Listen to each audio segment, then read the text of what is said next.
안녕하세요. 마돈나입니다. 저희가 10일 정도 방송을 쉬었어요. 솔직히 육시방쟁 30주년 둘러싸고 이리저리 바빠서 방송을 한 주 쉬었습니다. 네, 핑계가 좋습니다. 특히 우리 매일 만나는 남자 네. 찬이쌤께서 육시방쟁 관련해 가지고 행사 준비를 하시느라고 좀 애쓰셨는데 뭐 하는 것도 없이 바쁘더라고요. 그날 네. 뭐 하셨어요? 육시방쟁 때? 그게 육시방쟁 기념일날? 아침에 네네. 우리 친구였던 종철이가 네. 그 동판 제막식이 있었어요. 아. 네, 서울대 인근의 신림동에 네네. 민주화의 길 조성 사업이 관악 선포가 되고요. 차원에서 하는 네. 거. 거기에 이제 관악구청이 이제 주도를 하는데 네네. 박종철 골목도 생기고 아, 그 그래요? 박종철 골목에다가 세울 네. 동판을 그냥 제막식을 했어요. 그래서 그거 네. 행사를 하고 또 낮에는 또 이제 30주년 기념식이 학교 차원에도 있고 또 저녁에는 또 시청 차원에 있고 네네. 바빴습니다. 저는 네. 저녁에 시청에서 열린 그 기념 행사를 갔었어요. 노래 장난 아니었다 그랬죠? 그날 네. 그 뮤지컬 형식으로 기념 행사를 했는데요. 음. 정말 한 편의 멋진 드라마를 보고 온, 그러니까 역사 드라마를 보고 온 그래요? 기분이었어요. 그렇구나. 네, 그래서 이소선 합창단, 뭐 레인보우 합창단, 뭐 손병희 씨 등 되게 많은 분들이 출연을 했는데요. 그 컨셉이 그런 거죠. 30년 전에 청년이 중년이 됐잖아요. 30년 그렇죠. 후에. 그러니까 중년이 된 그 30년 전 청년이 현재의 청년과 대화를 하는 거예요. 그래서 현재 청년들이 겪는 어려움과 예전에 민주화 투쟁을 했던 그 청년들의 어려움과 고민과 이런 것들을 교차하면서 연출을 했더라고요. 그래서 그 시간에 저하고 유프로는 네. 술을 먹고 있었습니다. 그러셨군요. 우리가 한 4차까지 먹었나요? 예, 새벽까지 그 술 먹을 때 먹었죠. 에피소드 하나 있었잖아요. 유프로. 뭐요? 네? 후배들 만난. 31년 차이 나는 후배. 31년 네. 차에. 61학번이더라고요. 네. 어머, 되게 32년 공교롭다 차구나. 진짜. 32년 차. 32년 예. 차. 16학번. 예. 16학번. 그러니까 우리 입장에서 보면 네. 52학번을 만난 거죠. 52학번을 만난 거죠. 한국 전쟁 때 음. 대학을 들어갔던 사람을 예. 우리가 대학 때 만난 거하고 예. 똑같은 거죠. 아, 제가 생각해 보니까 우리가 30년 전에 무용담을 얘기하면 안 되겠다. 왜냐하면 우리가 대학 들어갔을 때 52학번에 와서 그때 전쟁통에 어땠느니 너는 그러니까 전쟁 겪어봤어? 얼마나 듣기 싫겠어요. 아니, 예? 근데 이게 지금 선생님들이 지금 이제 말씀하신 거와 예. 비슷한 컨셉인 거죠. 시청에서 공연도. 그렇죠. 그러면서 이제 앞으로 우리에게 과제가 뭐냐. 음흠. 그러니까 통일 그리고 또 경제 불평등으로 인한 어떤 가난의 문제 음. 이런 것들까지 다 언급했어요. 과거, 현재, 미래 우리가 해결해야 될 과제. 그래서 그 작품 자체가 네. 그냥 광장에 온 사람들만 보기에는 너무나 아까워요. 예. 근데 인사도 안 한 것 같아요. 네네. 예, 예. 인사해야죠. 안녕하세요. 저 네. 유프로입니다. 네, 저 인사부 또 하나 뭐 안녕하세요, 하세요. 짜리 쌤입니다. 예. 네. 아니 왜 이렇게 갑자기 불성실하게 인사를 하시나요? 우리가 맨날 말이죠. 낮에 네, 또 네. 아침에 이렇게 녹화를 하다가 네. 녹음이죠. 네. 지금이 야밤이에요. 밤 9시가 넘었어요. 그렇습니다. 약간 좀 분위기가 좀 우리가 들뜨지 않습니까? 밤인데 들떠요? 좀 이상하네. 아니 한 잔 해야 될 것 같은데 방송하고 있으니까 기분이 이상해요.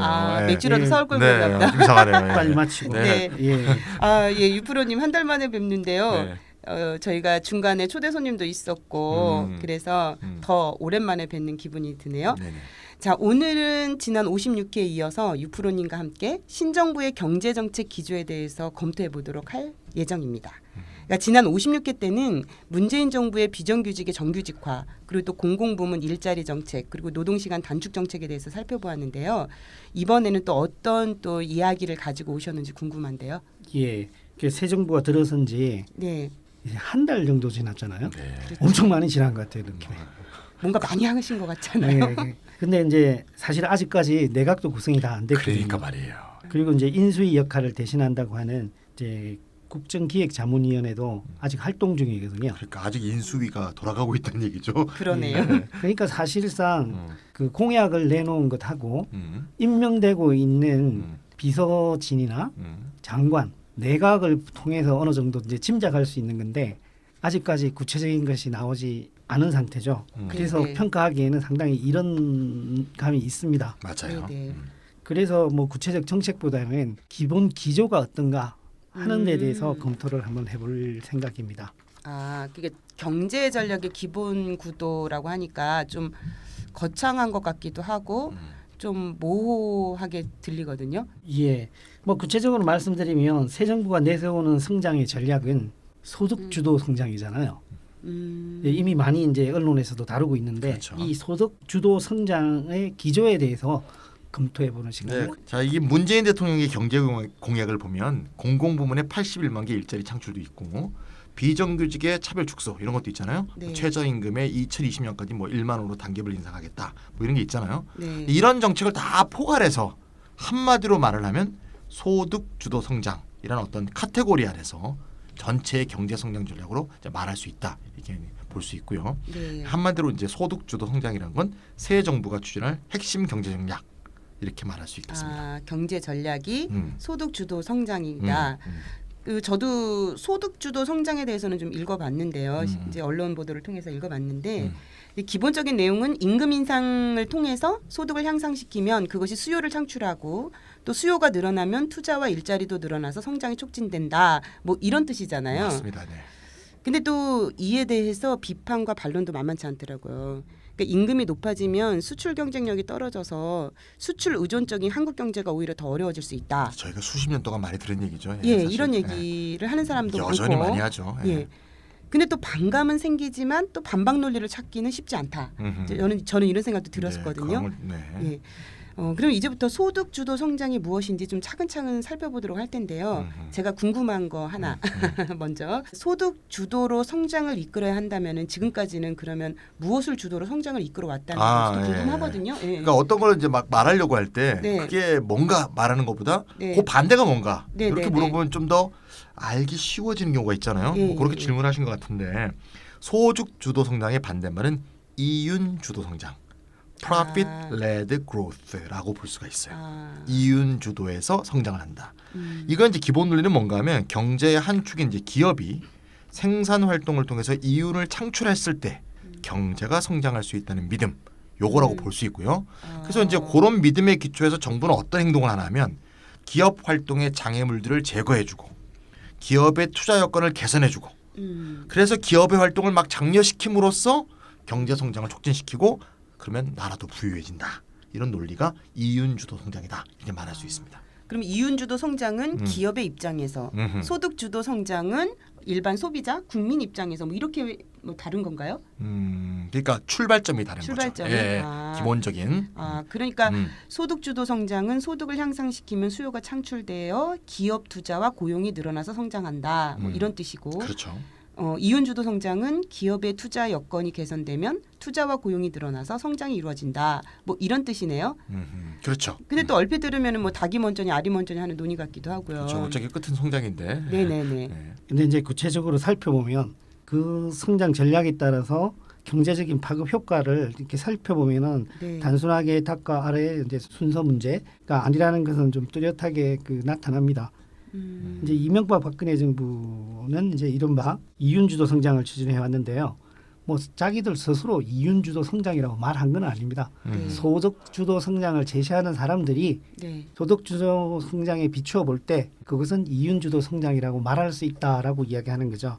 이제 이런 이윤주도 성장 전략은 사실 1997년 외환위기 이후부터 서서히 정착되기 시작했거든요. 네. 이제 기본 핵심은 아까 이제 찬희 쌤이 말씀하신 것처럼 그 기업의 투자 여건을 개선하는 것이 경제 성장의 기반을 조성하는 데 관건이다라고 하는 것이 기본적인 핵심이거든요. 이윤주도 성장을요. 네네.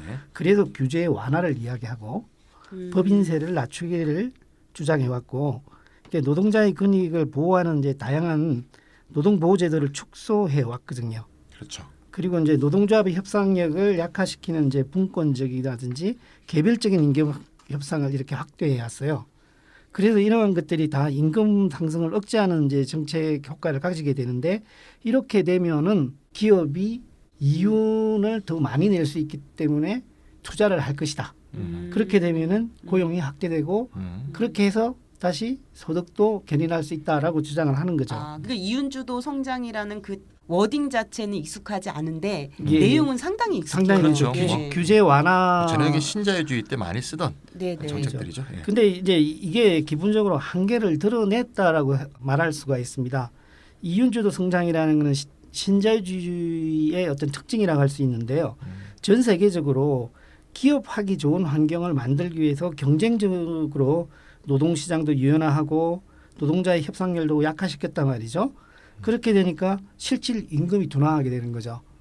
국민의 대다수는 노동자들인데 그 사람들의 임금이 둔화하게 되니까 가계소득이 둔화하게 되는 거죠. 그렇죠. 그렇게 되니까 국내 수요가 부족해서 경제가 장기 침체에 빠지는 상황에 이르게 된 것이거든요. 그러니까 자본주의 사회에서는 상품을 생산하는 걸로 끝나는 게 아니지 않습니까? 그렇죠. 상품을 팔아야 되거든요. 판 것이 팔려야 되는데 팔려고 하면은 소비 대중들의 구매력이 있어야 되는데 구매력을 낮췄기 때문에 기업하기 좋은 조건에서 상품을 생산해 놔도 잘 팔리지가 않는 일이 발생한 것이 지금 현재의 경제 침체의 양상이라고 할 수 있는 거죠. 그래서 소득 주도 성장은 여기에 하나의 고리를 끊겠다라고 하는 이제 전략이라고 말할 수 있습니다. 좀 생생하게 와닿는데요. 이 노동자들은 생산의 주체이기도 하지만 또 이들이 시장의 주체이기도 하잖아요. 맞습니다. 예. 그렇지만 기업 측에서는 수출 시장의 개척을 위해서 수출 상품의 경쟁력이 유지돼야 되고 또 그러려면 임금이 억제되어야 한다고 주장을 하고 있잖아요. 네, 맞습니다. 그동안 그래 예. 왔죠. 그러니까 우리나라는 전통적으로 수출 지향 경제라는 점에서 그 주장이 강한 호소력을 갖는 면도 있다고 저는 생각을 해요. 네, 그래서 이윤주도 성장론이 네. 사실상 국민한테 굉장히 설득력 있게 먹혀왔죠. 먹혀왔던 그런 네네. 역사가 있죠. 그래서 많은 사람들이 이제 그걸 좀 보편적 상식처럼 생각을 해요. 임금을 낮춰야 네. 국제 경쟁력이 생기고 수출이 잘 돼야 나라가 잘 되고 이런 식으로 생각하죠. 사실은 이게 수출을 중심으로 성장을 하는 일부 재벌 대기업, 수출 대기업의 논리잖아요. 사실은 자기들이 거기에 제일 혜택을 보는 사람들이고 네네. 우리나라 경제는 이제 흔히 수출 주도 경제라고 하는데 그리고 수출이 아니면 경제가 죽을 것처럼 이제 많이 얘기해 왔잖아요. 그렇죠. 예. 근데 여기서 이제 한 가지 분명히 하고 싶은 건 바로 수출 주도 경제야말로 이윤 주도 성장의 또 다른 표현인 거죠. 그럼 우리는 이윤주도 성장의 역사가 굉장히 기네요. 그렇죠. 60년대 네. 이후로 계속 그렇게 온 거죠. 그렇죠. 예. 네. 기업 이윤이 경제의 동력이다라는 관점에 딱 서 있는 거고요.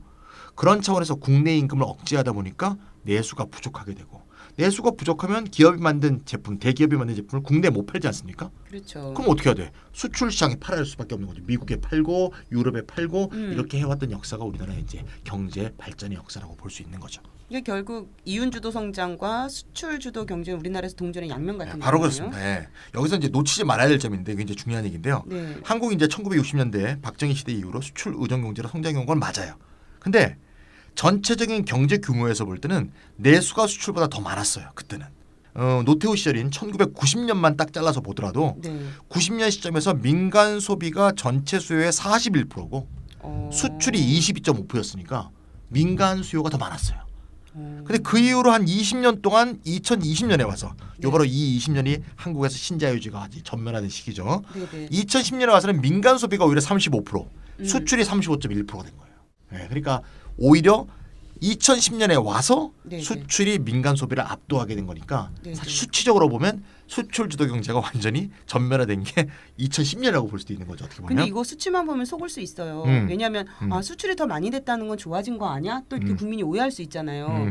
근데 보면은 민간 소비가 줄었다는 것은 사실상 뭐 임금이 줄거나 가계소득이 줄어가지고 소비가 줄었다 이렇게 해석을 해야 되는데 이렇게 수치로만 얘기하면은 자칫 착각할 수 있을 것 네, 같아요. 경제 성장이 이루어졌는데 경제 성장의 성과가 그리고 불균등하게 배분됐다는 그 얘기죠. 수치에서 하나 네. 알 수가 있는 네. 것이 보통 우리 경제를 소규모 개방 경제라고 사람들이 부르거든요. 네. 근데 5천만 규모면 결코 작은 경제 규모가 아니거든요. 아. 그리고 수출 주도 경제를 할 때라고 부르는 그 고도 성장기에도 내수가 네. 이렇게 뒷받침되었다는 점을 우리가 확인할 필요는 있습니다. 아. 수출 주도, 수출 의존으로 완전히 돌아선 것은 네네. 오히려 외환위기 이후이다라고 할 수가 있죠. 아. 그리고 예전에는 수출 주도 성장할 때 흑자를 그리 내지 못했어요.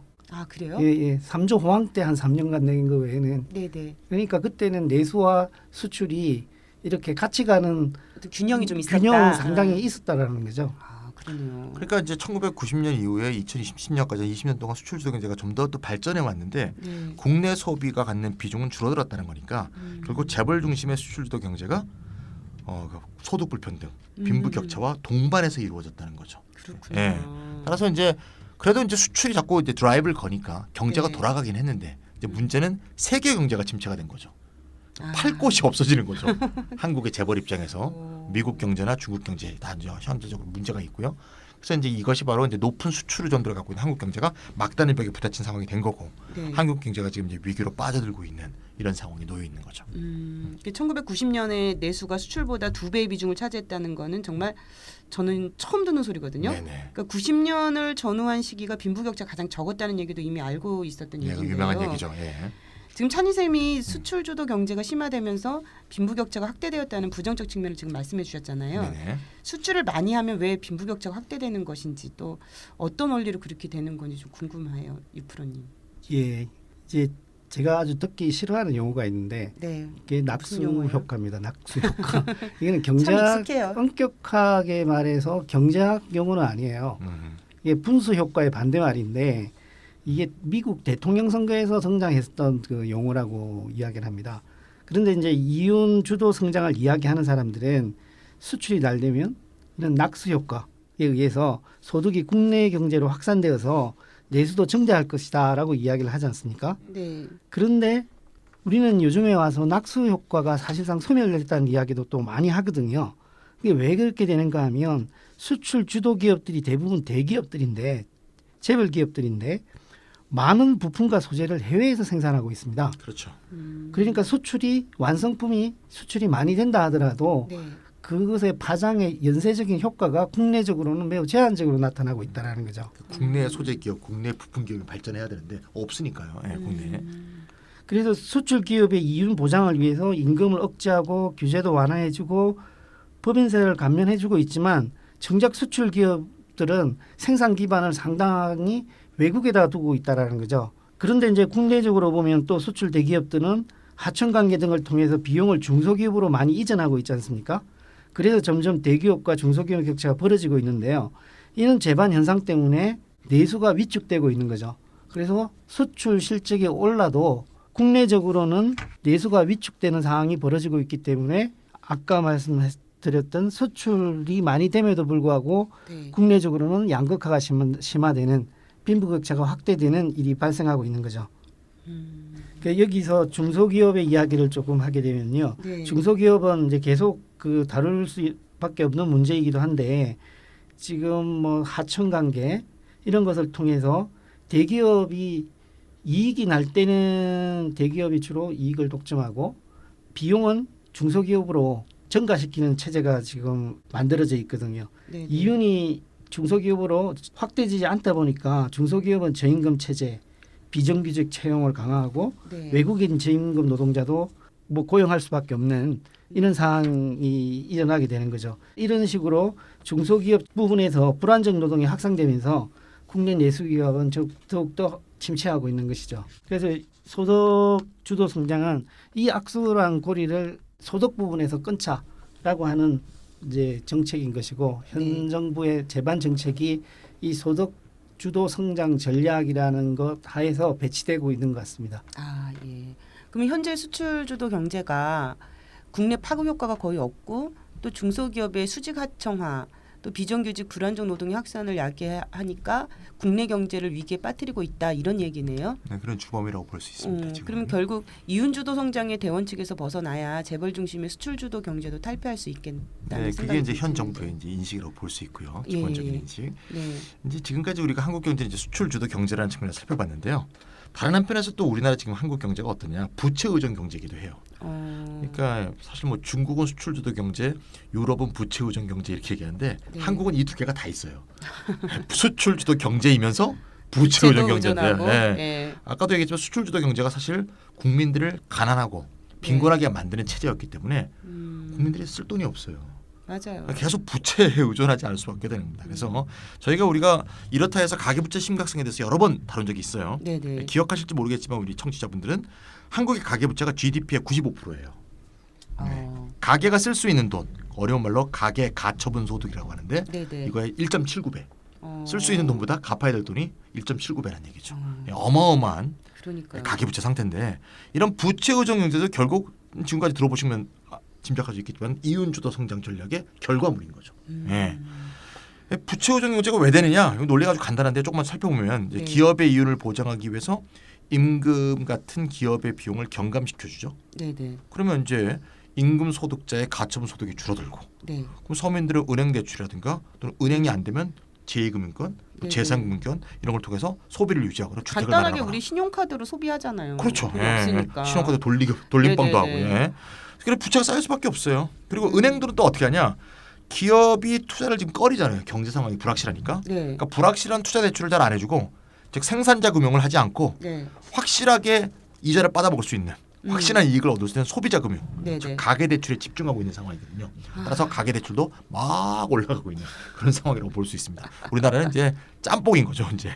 그러니까 네. 한마디로 부채 의존 경제와 수출 주도 경제는 이윤 주도 성장의 결과로 태어난 쌍둥이라고 아 볼수 좋습니다. 있겠네요. 쌍둥이 맞습니다. 네. 예, 쌍둥이입니다. 아, 우리 다 참. 있습니다. 예. 그 이윤 주도 성장의 그 실상을 또 가장 잘 보여주는 것은 한국 대기업의 막대한 사내 유보금입니다. 네. 이제 이 부분에 대한 지적이 많이 나오는데요. 아 그러니까 투자하지 않고 남겨놓는 돈이요? 예, 사내 유보금은 아직 배당되지 않은 기업의 이윤을 말하거든요. 이익이 난 거는 이제 배당을 하지 않습니까 주주한테? 네네. 배당을 안 해준 돈. 안 하고 남. 사내 유보하고 있다. 이제 남겨놓은 이걸 돈. 네. 투자에 사용하려고 대기하고 있는 것일 수도 있는데 네. 이게 이제 투자가 되는지 안 되는지는 이제 경제적 상황이 달려 있는 거죠. 지금 현재 이윤이 막대하게 많이 남았음에도 불구하고 지금 투자로 가지 않고 있기 때문에 사내 유보금이 되게 누적되고 있는 거거든요. 근데 왜 그러면 투자를 하지 않느냐? 물건을 팔아먹을 데가 없다고 생각하기 때문에 비전이 없기 때문에 투자를 안 하는 거거든요.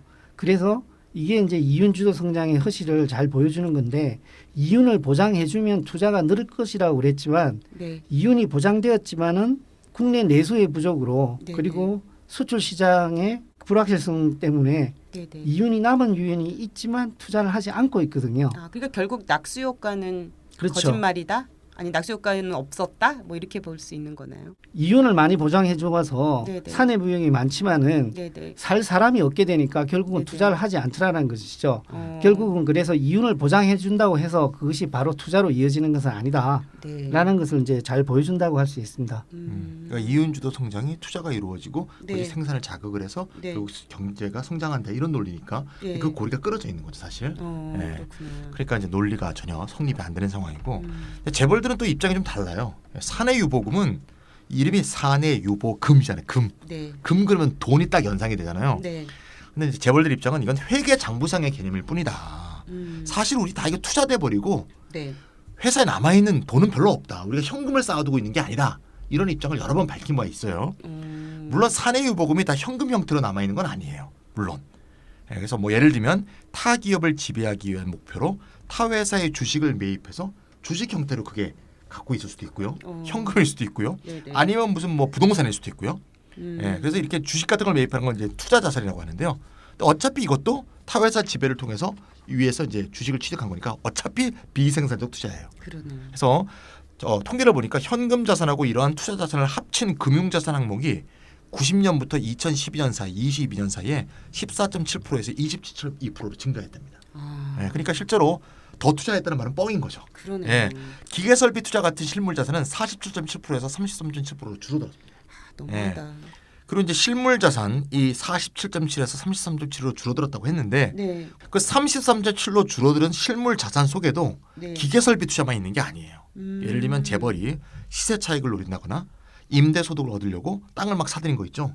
이것도 회계장부상에서 실물 자산이 될 수도 있어요. 아 그렇구나. 그러니까 줄어든 실물 자산 속에서도 부동산도 막 들어가 있는 거죠. 어쨌건 뭐 사내 유보금의 대부분은 꼭 현금 형태가 아니라 하더라도 네. 고용 증대의 투자에 사용되지 않은 돈인 게 분명하고요. 네. 보수적인 경제 주간지 이코노미스트도 2014년 기사에서 한국 경제를 진단하면서 2008년 이후에 한국의 투자 증가율이 연평균 1%도 되지 않는다라고 지적한 적이 있어요. 그러니까 재벌의 얘기는 뻥입니다. 그러네요. 예. 그 결국 서민들을 계속 가난하게 해가지고 그렇죠. 임금 덜 형성된 주면서. 이윤이 예. 수요의 부족 때문에 투자로 이어지지 않는다 이런 뜻이네요. 그런 얘기죠.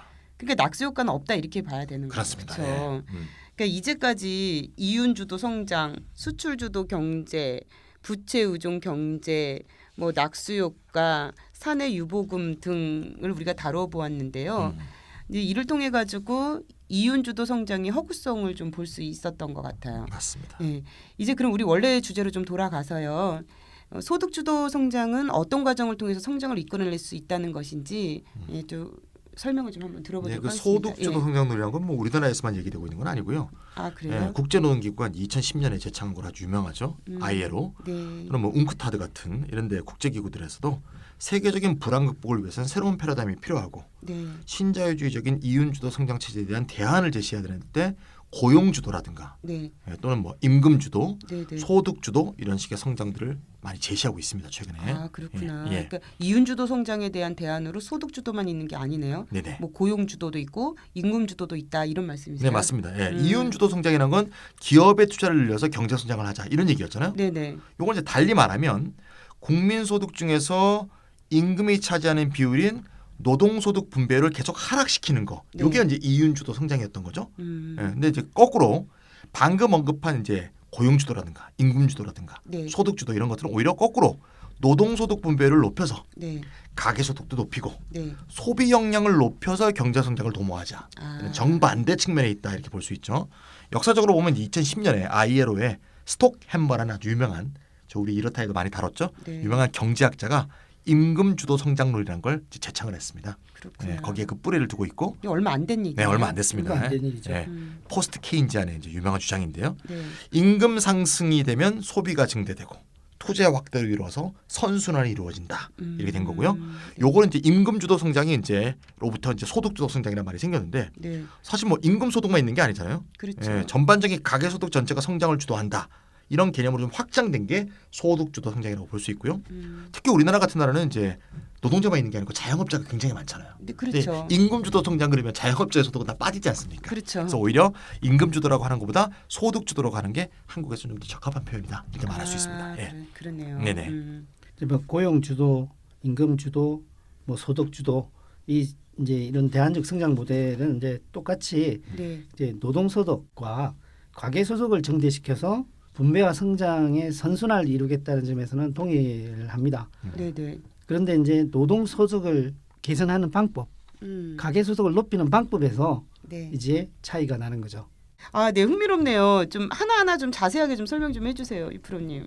예, 이제 이미 이야기가 약간 나왔는데요. 임금주도 성장 전략은 노동자의 임금 상승을 통해서 노동소득 분배율을 개선시키는 겁니다. 그렇죠. 이제 국민소득은 노동소득과 자본소득으로 나누어지는데 이제 자본소득은 이윤인 거고 노동소득은 이제 임금이 주로 그 구성 부분이죠. 그래서 임금 상승을 통해서 노동소득 분배율을 높이려고 하는데 이러려고 하면은 노동자의 대표성이 상당히 높아야 합니다. 아, 아무래도 그 그렇겠죠? 말은 무슨 말인가 하면 노동조합의 단체 협상이 다수 노동자들의 임금에 영향을 미쳐서 국민 소득에서 노동이 차지하는 목을 증가시켜야 되거든요. 네. 그래서 임금 주도 성장 전략은 중앙 집권화된 노사 단체 교섭이 제도화된 그건 또 그렇군요. 국가에서 적합한 거라고 할 수가 있죠. 우리나라는 아까 이야기 나왔듯이 자영업이 많기도 하고 네. 우리는 전국적 단위의 노동자 대표들이 없습니다. 뭐 있기는 그리고 있지만 노조 조직률이 굉장히 낮죠. 예, 조직률이 예, 낮으니까. 예. 그리고 기업 측을 대표할 수 있는 대표단체가 있는 것도 아니거든요. 네, 정경련 아니에요? 그건 그런데 재벌 일부 재벌이 그런데 거기서 결정을 한다고 해서 네. 각 기업의 강제력을 행사할 수 있는 건 아니거든요. 아, 그러네요 또. 그럼 물론 이제 우리나라에서도 사회적 대타협이라고 하는데 그런 것을 네. 추구한 적이 있죠. 그리고 지금도 그걸 추구하려고 하고 있는데요. 네. 그 뭐 사회적 대타협이라고 우리 하는 노사정 것은 이제 얘기하는 노사정 맞습니다. 위원회죠. 아, 정부 중재 아래서 노동자 단체와 경영자 단체가 네. 타협을 한다는 것인데 이거 이제 우리 김대중 정부 때 이제 설치를 했었죠. 노사정 위원회를요. 네. 그런데 중앙 교섭의 영향력이 우리는 상당히 약하기 때문에 적용하기가 상당히 어려움이 따릅니다.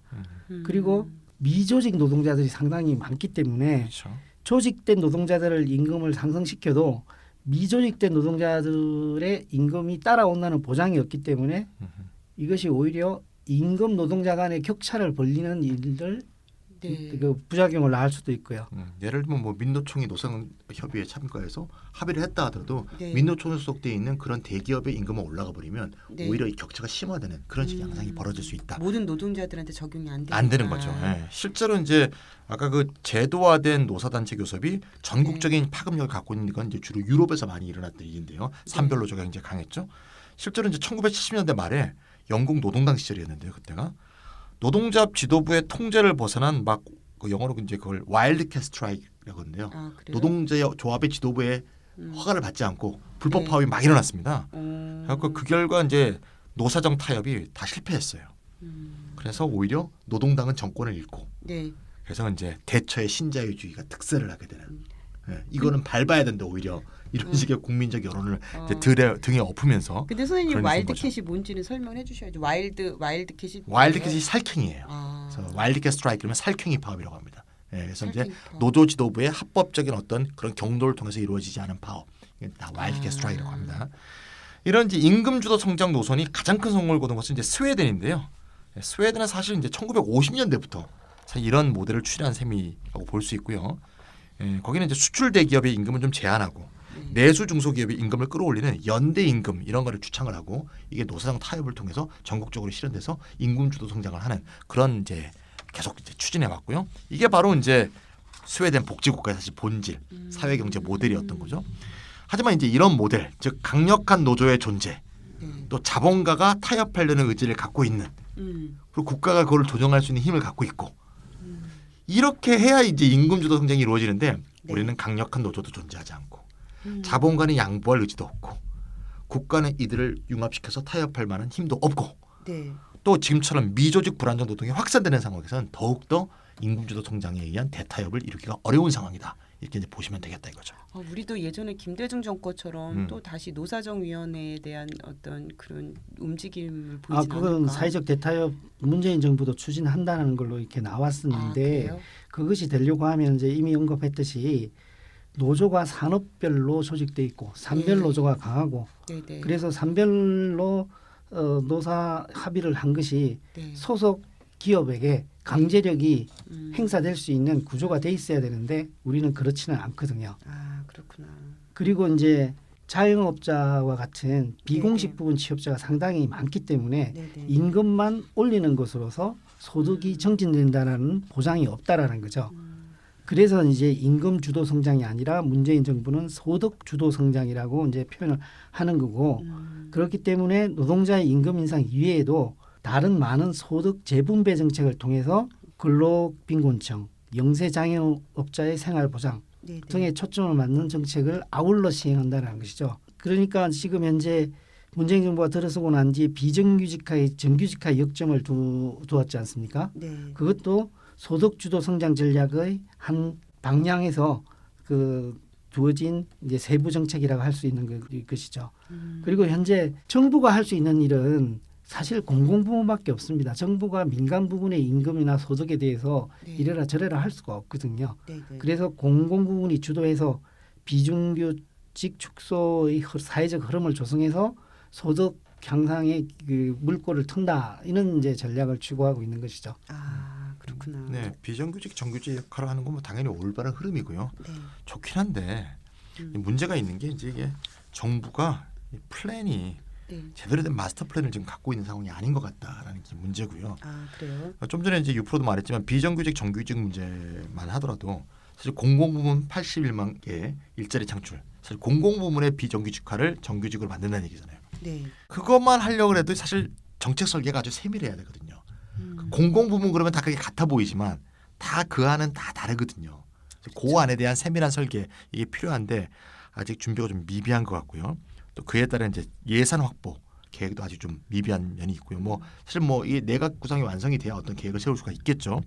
더 큰 문제는 이제 유프로가 말했듯이 이제 비정규직은 민간 기업이 훨씬 많거든요.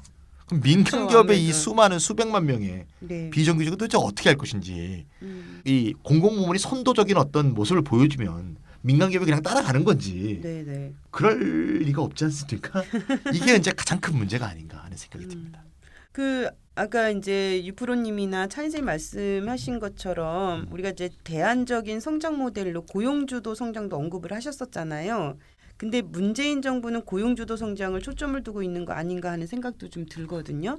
예, 그 정확히 보신 것 같고요. 네네. 이제 이번에 또 제가 TV에 보니까 지자체장들하고 식사를 하시면서 이제 추경 예산을 설명하시더라고요. 근데 추경 예산 대통령이요? 대통령이 추경 예산을 설명하면서 일자리 창출에 신경을 써달라 이렇게 요청하는 것을 제가 예. 봤거든요.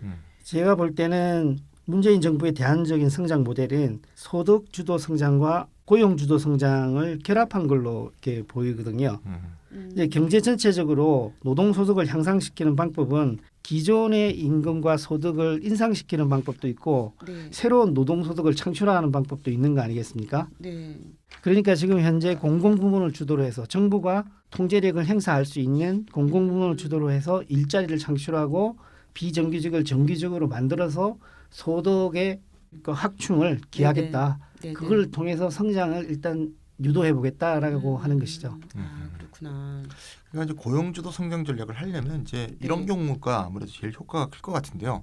실업률은 높고 음. 고용률은 낮고 네. 그런 국가에 제일 잘 먹힐 것 같아요. 근데 우리나라가 지금 그런 상황이죠. 그렇죠. 한국이 이제 공식 실업률은 항상 뭐 5% 6% 이렇게 나오지만 사실은 굉장히 숨어 있는 실업이 높잖아요. 청년 실업률은 뭐 20% 뭐 가까이 되고요. 고용률도 낮고 적용이 가능하다. 이론적으로는 그렇게 생각할 수 있어요. 일단. 근데 이제 문제는 뭔가 하면 네. 자꾸 문제를 제가 말해서 죄송한데 뭐 우려를 얘기하지 않을 수가 없습니다. 이제 문재인 정부는 이제 이 고용주도 성장을 이제 일자리 주도 성장, 일자리라고 많이 얘기하지 않습니까? 네. 이게 이제 크게 두 가지 노선이에요. 하나는 이제 공공부문 일자리 81만 개 창출. 그다음 두 번째는 노동시간 단축을 통한 일자리 나누기. 우리가 지난 56회 때 많이 했죠. 네. 이 두 개가 사실 일자리 주도 성장론의 핵심인데 이제 1번은 이제 공공부문 일자리를 창출했다 이거예요. 그거는 이제 그 공공부문의 일자리의 서비스도 질이 높아질 거고 거기서 일하는 사람은 당연히 정규직화되니까 일의 질도 높아지겠죠. 네. 네. 하지만 과연 양이 얼마나 증대할 것이냐. 저 고용 주도를 한다고 했는데 고용에 얼만큼 창출이 이루어질 것이냐. 이거는 이제 사실 미미할 거라고 보고요. 네. 왜냐하면 기존에 민영화되어 있던 사회 서비스를 그냥 공공화하는 것에 불과하니까요. 예, 민영 서비스가 공공 서비스로 바뀌는 거잖아요. 그 양적 확대라기보다는 그렇죠. 그냥 질 변화죠. 높아지는, 네. 질이 높아진다 네. 이 수준이다. 네. 그럼 두 번째는 이제 우리가 56회 때도 얘기했지만 노동시간 단축을 하면 자본 측이 양보를 해야 되거든요. 네. 자본 측이 어떤 양보를 해야 되냐? 예를 들면 13시간 일하는 사람이 뭐 10시간 일한다. 그럼 10시간 해도 13시간 일할 때만큼 벌게 해줘야 될 거 아니야. 그렇죠. 예, 노동시간을 단축하면서 임금을 보전해 줘야 되거든요. 그럼 자본 입장에선 자기 이윤을 좀 양보하고 네. 더 줘야 되거든요.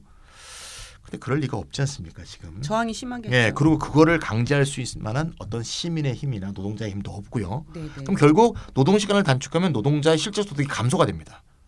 예, 그러면 어떤 일이 생기냐? 대기업 노동자들 스스로가 네. 노동시간 단축에 반대할 수도 있어요, 심지어. 그럴 것 같아요. 우리 더 일하고 네. 싶다. 네. 우리 자력 특권 하겠다. 토요 노동도 하겠다. 이렇게 나올 수도 있거든요. 네. 네.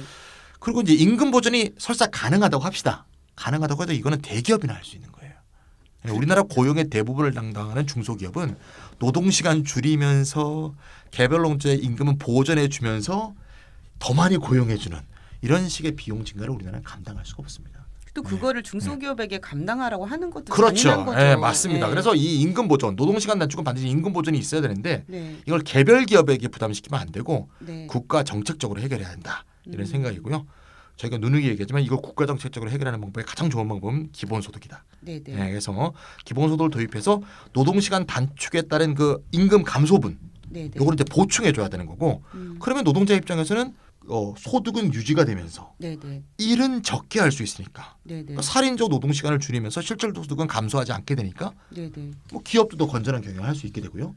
그런 방향으로 해야 진짜 선순환이 일어나는 게 아니냐 이런 생각이 드는데 아직 기본소득에 대해서는 정부가 전혀 안을 갖고 있지 않기 때문에 그래서 그렇게 미비하다고 말씀하셨구나. 미비하다고 저는 생각할 수밖에 없습니다. 그러니까 소득 주도 성장에서 이제 좀 전제 조건이 될 수 있는 것이 좀 기본소득이 전제로 된다면은 그 제대로 그 정책이 이루어질 수 있겠다라고 전망하시는 그렇죠. 거죠. 그게 있어야 노동시간 단축을 이룰 수가 한의sem은, 있습니다. 예. 근데 그 얘기 없이 네. 단순하게 소득주도 성장이 될 것이냐 네. 그건 좀 회의적이다 이렇게 네네. 말씀하시는 것 같아요. 네네. 노동시간 단축으로 하려면 임금 보전에 대한 대책이 있어야 된다는 것이고 맞습니다. 네. 그것의 확실한 방법은 기본소득이다라고 말씀하시는 그렇죠. 거죠. 예.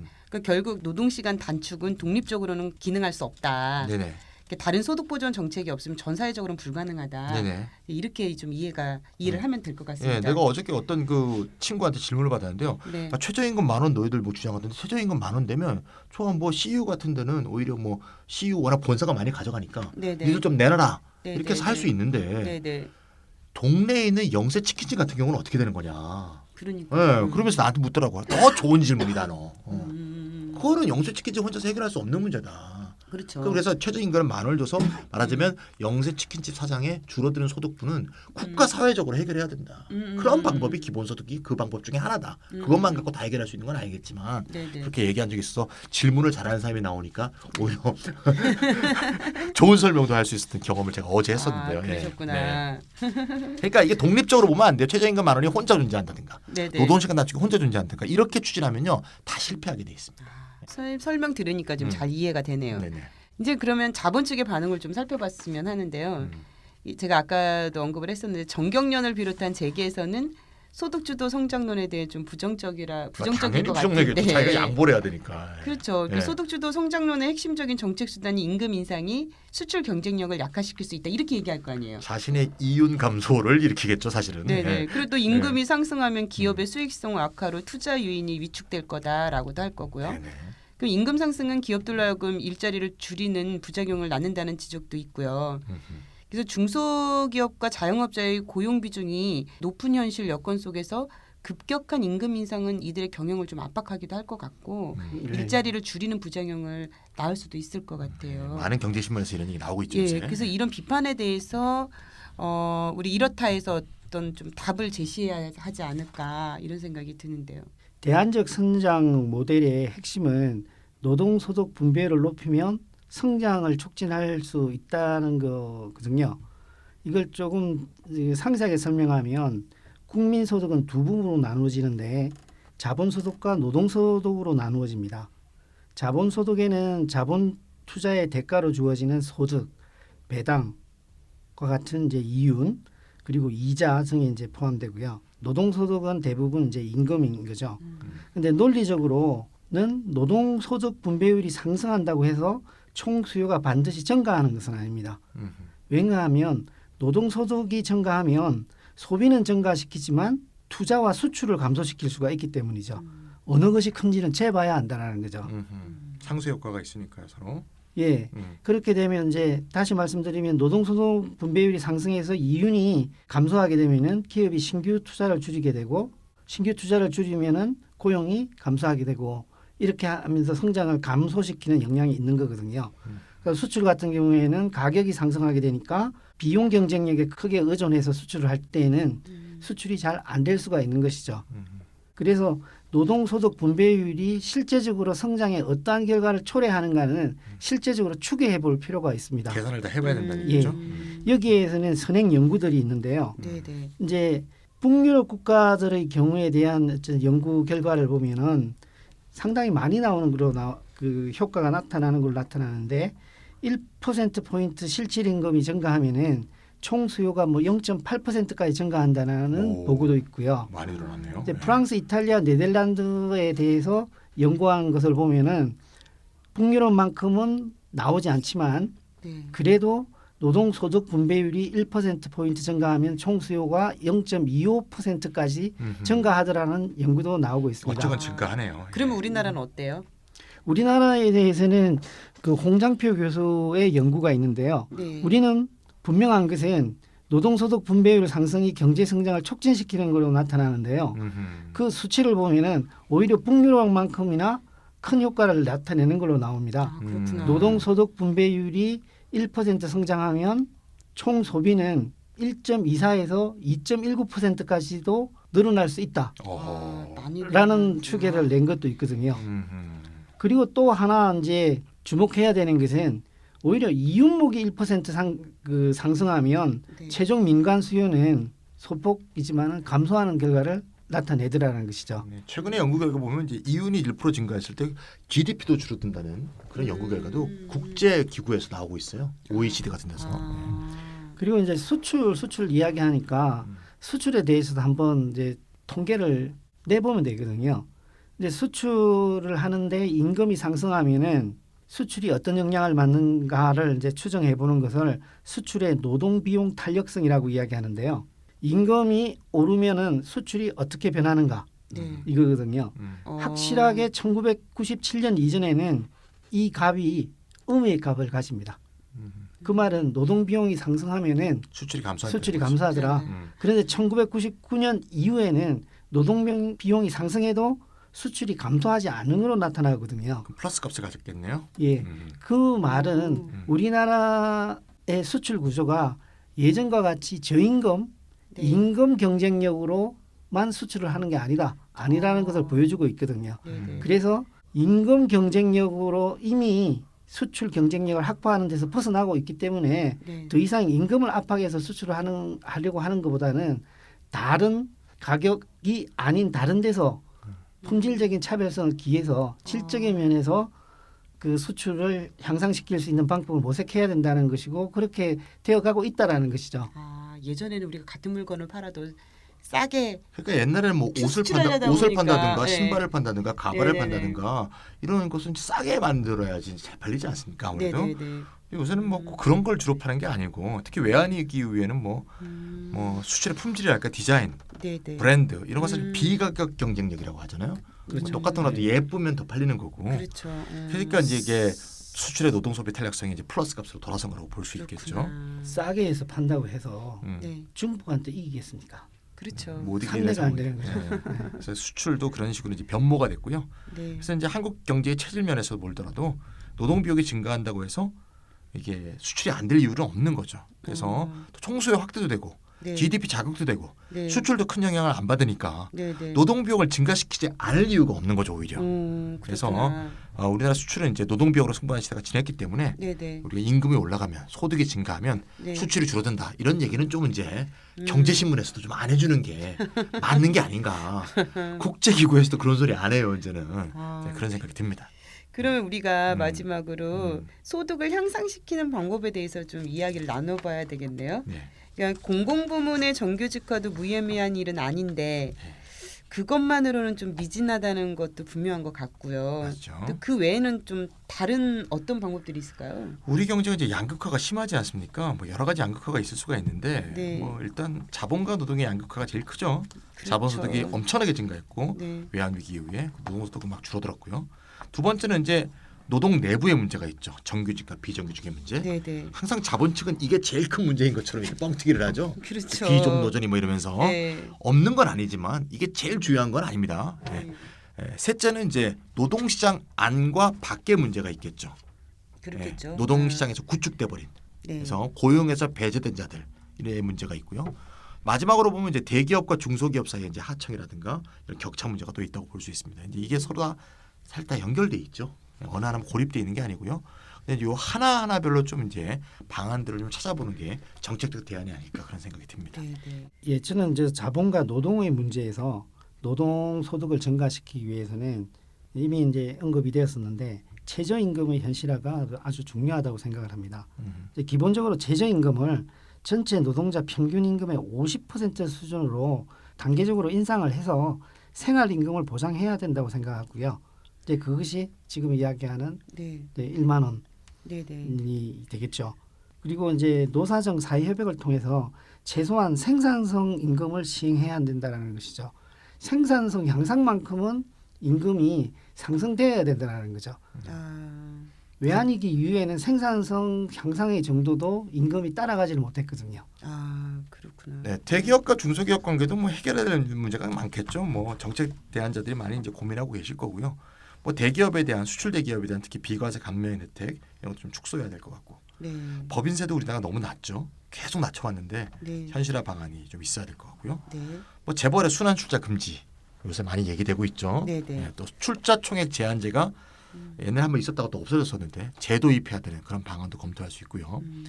무엇보다 이제 중소기업 쥐어짜기. 그러니까요. 삼성이 뭐 그게 제일 좀 많이 없었으면 하는 게 좋겠어. 예. 중소기업 쥐어짜기죠 완전히. 예. 쥐어짜는 거를 목표로 제시해서 조지니까 자기 직원들을 네. 해와 이렇게 얘기하니까 그런 하도급 거래를 좀 공정한 방향으로 움직일 수 있는 이건 정부가 해야 돼요. 이거는 맞아요. 힘을 써야 되는 거고요. 또 대기업이 이익을 냈을 때 지네들끼리 성과급을 많이 나눠 먹는 자기들끼리만 이런 것도 어떻게 제한할 수 있는 방법이 없을지 네. 법적 제도적 어떤 방안도 좀 모색해봐야 되지 않을까 재벌 그런 생각이 개혁해야 듭니다. 되겠네요. 네. 진짜. 이제 정부가 국가 부문을 적극적으로 활용하는 방안을 이제 검토해야 된다고 생각을 하는데요. 이제 예를 들어서 중앙정부나 지방자치단체가 민간 기업과 계약을 할 때 발주 조건을 수주기업의 노동자 최저임금 수준이라든지 대기업의 경우에는 하도급 업체와의 거래 관행을 연계시킨다든지 하는 인센티브 조치를 취한다면은 산업 생태계의 변화를 유도할 수 있지 않나 하는 생각이 듭니다. 그 유럽의 옛날에 사회보장제도하고 복지국가가 좋긴 좋았어요. 근데 네. 그게 흘러간 옛 노래라는 거죠. 그건 완전 고행이 가능했던 그 유럽 시대 때 가능했던 거고 네네.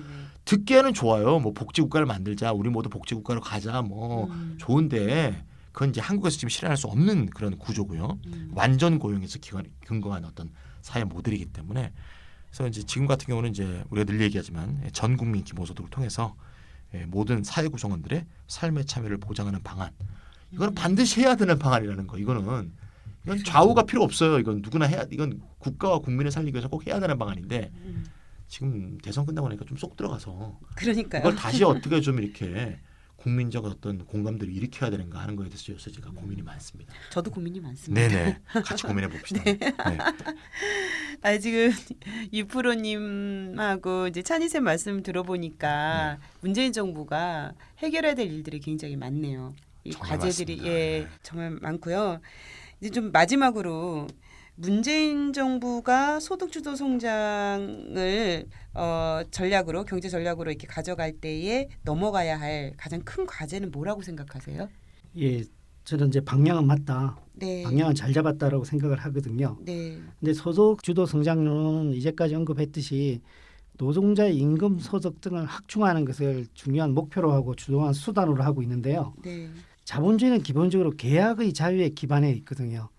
그랬을 때 국가가 사기업의 임금이나 자영업자의 소득을 정책 변수로서 좌지우지할 수는 없거든요. 그랬을 때는 아까 국가기관을 활용해서 네. 민간을 유도할 수 있는 인센티브 조치가 필요하다는 말씀을 드렸는데 그런 거와 같은 실효성 있는 정책 수단을 사안별로 케이스별로 마련하는 문제가 가장 중요하다고 생각을 합니다. 저는 말이죠. 이제 뭐 비슷한 생각인데 좀 결이 좀 다른 얘기를 좀 하고 싶으면 그 시장 원리만 갖고는 이 문제를 해결할 수가 없다. 이제 우리가 지금 아까 사회적 대타협이란 말 많이 얘기했잖아요. 네. 사회적 대타협이라는 게 결국 뭐 그걸 정치적으로는 협치라고도 하는데 결국 자본이 양보를 해야 되거든요. 그렇지 않으면 이게 대타협이 불가능하잖아요. 그럼 우리나라 같은 상황에서는 재벌 대기업이 양보를 해야 되거든요. 그 양보했던 일이 적이 있었나요? 없죠. 한 번도 없죠. 그런 역사가 우리나라가 없어요. 그러면 결국은 조직된 노동자, 조직된 네. 시민의 힘 이런 게 존재해야 되는데 과거엔 그런 게 있었기 때문에 유럽의 복지국가가 가능했거든요. 네네. 누누이 얘기했지만 당시엔 또 소련의 위협이 있었기 때문에 자본이 또 양보를 할 수밖에 없었던 그런 외부적 요인도 있었는데 네네. 지금 이제 외부적 요인이 없지 않습니까? 결국 우리는 내부적인 요인에만 근거할 수밖에 없는 거고 네. 결국 조직된 노동자의 힘, 조직된 시민의 힘을 복원하는 게 가장 중요하다고 보고요. 우리가 이번에 이제 촛불 시위가 박근혜 일당을 끌어내리는데 우리가 성공을 했는데 좀 더 폭넓은 사회 경제적 개혁에 대한 시민적 압력을 조직화하는 데는 좀 실패한 게 아닌가 이런 생각이 들고요. 좀 더 폭넓은 연대를 만들어낼 수 있는 사회 경제적 개혁을 만들어낼 수 있는 시민적 압력 이거를 조직화하는 데 소득주도 성장의 성공 여부의 관건이 여기가 달려 있는 게 아니냐 저는 그런 생각이 듭니다. 근데 또 시민적 압력이 중요하다는 것이 네. 아직 인사가 다 결정되지 않았지만 네네. 공정거래위원장이라든지 이것을 임명하는 과정에서 상당히 애를 먹었거든요. 그렇죠. 예. 그리고 지금도 아직 임명되지 않은 네. 자리를 두고 견제가 네네. 상당히 많고요. 네네. 이런 데는 시민적 압력이 필요하다라는데 저도 동의를 합니다. 근데 이미 또 힘을 전 또 발휘했다고 생각을 해요. 김상조 위원장이나 강경화 장관 그 과정에서 많은 시민들이 힘을 실어주기도 하고 또 여성단체에서 강경화 장관에 대해서 좀 우호적인 그런 또 논평도 내고 그랬었잖아요.